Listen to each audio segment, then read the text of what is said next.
Prime Minister Anthony Albanese says King Charles III continuing to advocate for climate change action in his new apolitical role as monarch would be perfectly acceptable. Albanese was speaking ahead of an Australian delegation's scheduled departure from Sydney on Thursday for Queen Elizabeth II's funeral. He said the new king would decide whether he continued to advocate for reduced greenhouse gas emissions as he had done for years as a prince. Live updates: Archbishop reveals Queen's ceremony moment that just got me. It's important that the monarchy distance from party political issues. But there are issues like climate change where I think if he chooses to continue to make statements in that area, I think that is perfectly acceptable, Albanese told the ABC on Thursday morning. It should be something that's above politics, the need to act on climate change. In his first speech as king last week, Charles suggested he would be more circumspect as monarch and step back from his advocacy on a range of issues.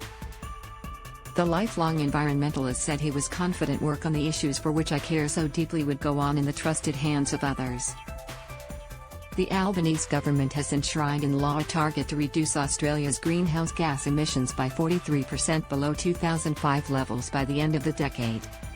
Under the previous Morrison government, Australia had been branded a laggard on climate action over its target to reduce emissions by only 26% to 28% by 2030. Read more. Hopes the Queen's death will finally reunite her grandsons. Australia said it was helping officials from Solomon Islands, Papua New Guinea, Tuvalu, Samoa and a fifth unnamed British Commonwealth nation in the Oceania region travel to London for the funeral on Monday. But those officials were not flying on the same Royal Australian Air Force plane as Albanese, his partner Jodie Hayden, Governor-General David Hurley and his wife Linda Hurley. They were accompanied by 9 so-called everyday Australians including wheelchair tennis star Dylan Alcott, who were invited by Buckingham Palace. There were supposed to be 10 everyday citizens, but racehorse trainer Chris Waller said in a statement on Thursday he had decided against going to the funeral because a close contact had caught COVID-19. Read more. Who will be at Queen Elizabeth II's funeral? Horse trainer Guy Waterhouse and her bookmaker husband Robbie Waterhouse, who are also guests of the palace, are flying with the Prime Minister because they alerted Albanese's office Wednesday that they couldn't book a commercial flight because of heavy demand.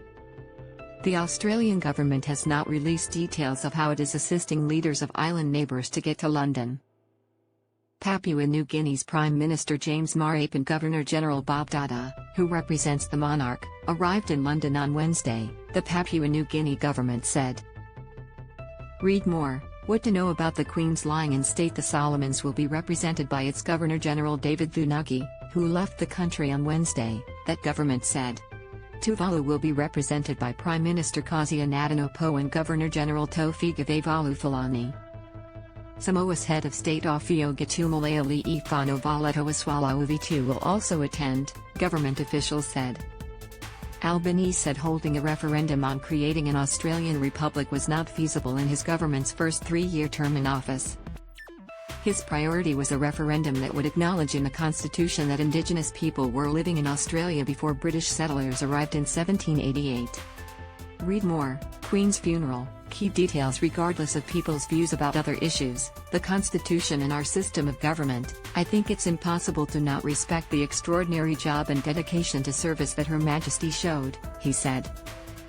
The Prime Minister has meetings arranged with the King, British Prime Minister Liz Truss and Canadian Prime Minister Justin Trudeau over the weekend before the funeral. A referendum in 1999 that would have replaced the Queen with an Australian head of state failed.